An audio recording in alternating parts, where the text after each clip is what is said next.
Perhatian. Selamat datang di channel terpercaya, menampilkan fakta apa adanya, berbagi ilmu apa adanya. Assalamualaikum warahmatullahi wabarakatuh. Alhamdulillah wa syukurillah, segala puji bagi Allah, karena berkat rahmat dan hidayahnya lah sehingga kita masih diberi kesempatan untuk bersua kembali dalam acara spesial ini di channel Dr. Ari Tulung. Pemirsa yang budiman, seperti biasanya pada kesempatan kali ini saya akan kembali berbagi ilmu hukum, dan kali ini saya akan membawakan materi tentang pembagian hukum perdata. Hukum perdata secara garis besar dibagi menjadi dua bagian. Yang pertama adalah hukum perdata material, dan yang kedua adalah hukum acara perdata. Hukum perdata material adalah hukum perdata yang mengatur hak-hak dan kewajiban para pihak di dalam pergaulan hidup bermasyarakat. Sedangkan hukum acara perdata adalah hukum perdata yang mengatur bagaimana cara mempertahankan hak-hak dan kewajiban-kewajiban dari yang timbul dari hukum perdata material tersebut.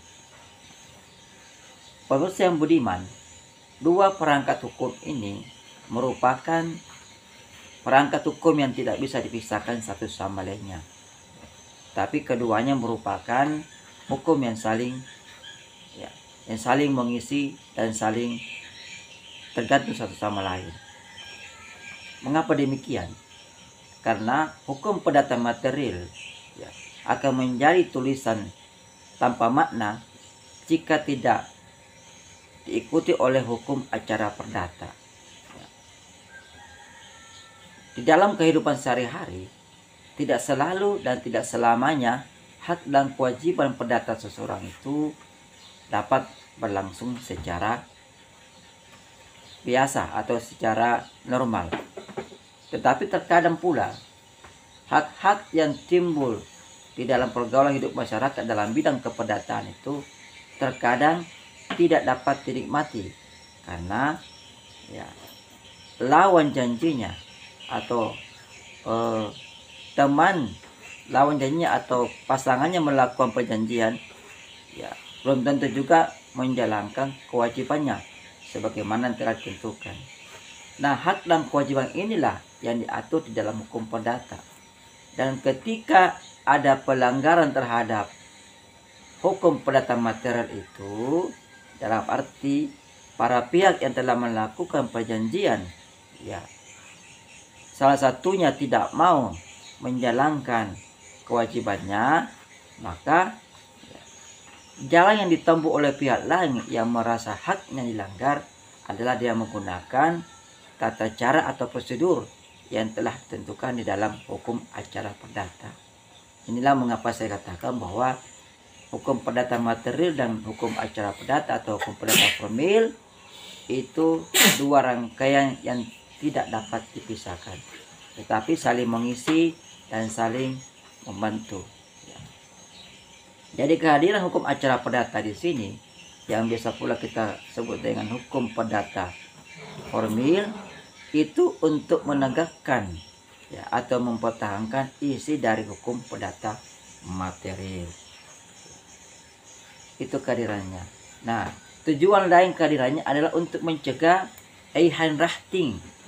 Handwriting itu dalam bahasa Indonesianya secara bebas kita terjemahkan sebagai main hakim sendiri.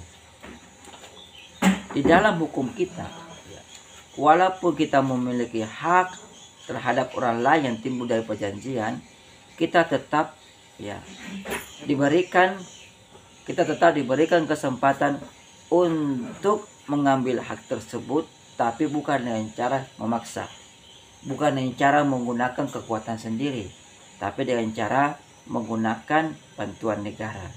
Nah, bantuan negara di sini adalah ya bantuan berupa ya, penyelenggaraan hukum supaya hak-hak kita itu di dalam hukum perdata material dapat kita nikmati, ya, tentu dengan melalui prosedur-prosedur atau tata cara yang tertentu, di mana prosedurnya itu telah diatur di dalam hukum acara perdata atau lazim disebut hukum perdata formil. Nah, inilah materi yang sempat saya bawakan pada hari ini. Ya, sampai jumpa pada kesempatan lainnya. Billahi taufiq wal hidayah. Wassalamualaikum warahmatullahi wabarakatuh. Terima kasih Ya sudah menonton. nonton. Jangan lupa subscribe Subscribe, like, dan komen.